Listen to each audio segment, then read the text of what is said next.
Mes amis, amis de la poésie et de littérature, bonsoir. Nous sommes le 11 septembre 2019 et ce soir, je vais vous présenter un nouvel auteur, enfin, un grand auteur, Verlaine, qui a écrit de la belle poésie. Paul Verlaine, qui a été un poète français du 19e siècle, né à Metz, donc en 1844, est mort à Paris, et oui, comme Baudelaire que je vous avais présenté. Je ne manquerai pas de vous ressortir quelques poésies, quelques textes très très prochainement. Et donc, mort à Paris, ce grand auteur, grand auteur, poète qui a écrit les poèmes saturniens, donc très jeune, à 22 ans.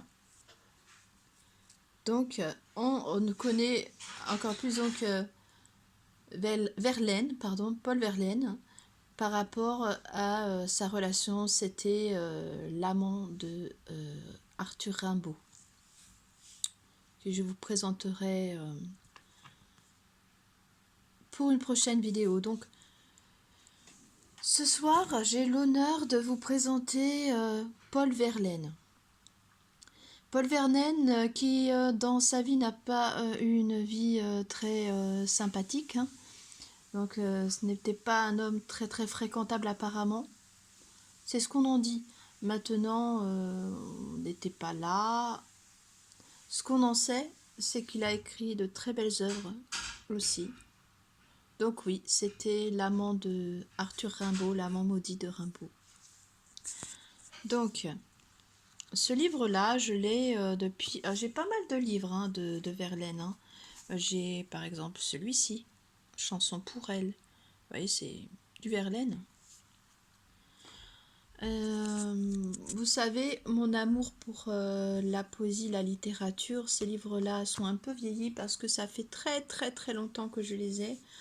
Je pourrais pas dire une vingtaine d'années, entre 15-20 ans, mais je les ai conservés car ça, ce sont mes trésors. Et pour rien au monde, je ne m'en séparerai. Donc, voyez, il y a encore le prix. Voyez le prix? Ça, c'était 1,50 franc. Ça représente des francs. Voilà. Donc, voyez, on feuillette en même temps. Voilà, si j'arrive à positionner. Parce que je fais tout à la main. Je n'ai pas de support. J'ai le projet d'en acheter, mais pour l'instant, comprenez, les Tipeee, etc., c'est pour pouvoir acheter des choses, pour pouvoir vous apporter un peu plus dans les vidéos. Pour vous. Donc, on va reprendre par exemple celui-là.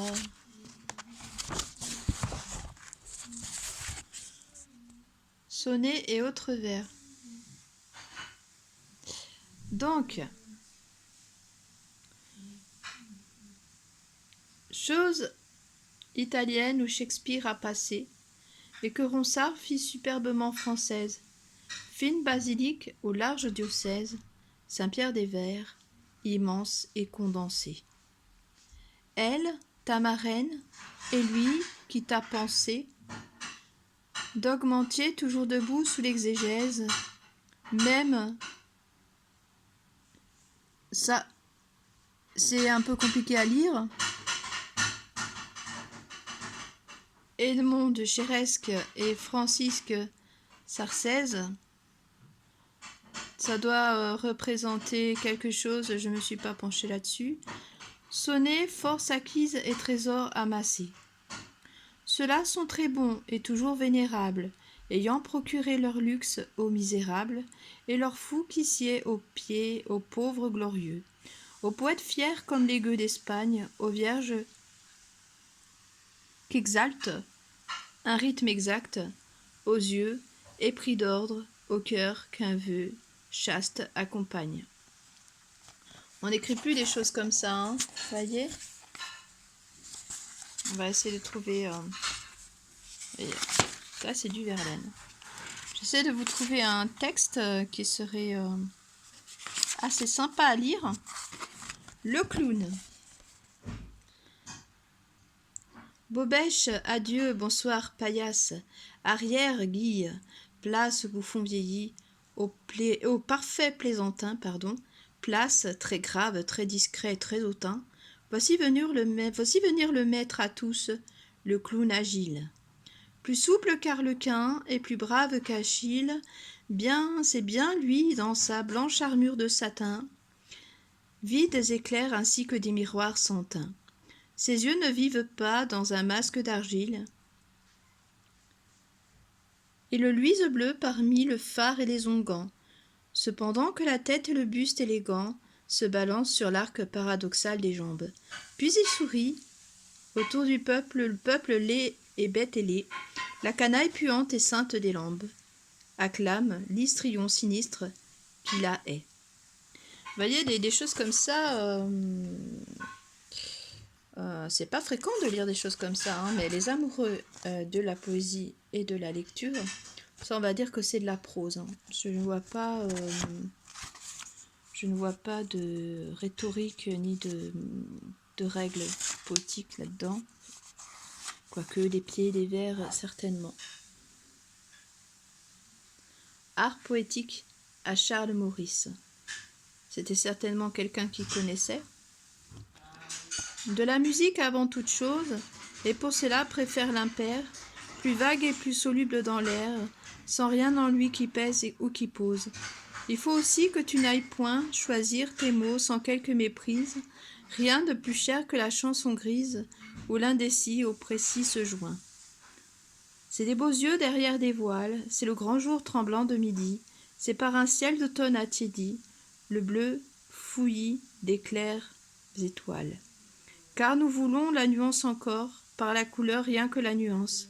Oh la nuance, seule fiance, le rêve au rêve et la flûte au corps. Voilà. Je vous ai présenté Verlaine, Paul Verlaine, qui est mort jeune, hein, 51 ans à Paris. Si par la suite vous me le demandez, ou même je referai quelques textes, et tout cela avec grand bonheur, car c'était ma passion, hein, c'est ma vie. Hein, la littérature, la poésie, tout ce qui est artistique, ça a toujours été en moi. Donc, je vous souhaite à tous une excellente soirée ou journée au moment où vous me lirez. Je vous dis à bientôt pour d'autres textes, d'autres auteurs et d'autres choses aussi, hein, pas que ça. Alors, vous voyez, je fais un petit peu de tout sur ma chaîne. Je vous fais des bisous. Portez-vous bien. Carpe diem. Bisous, les amis.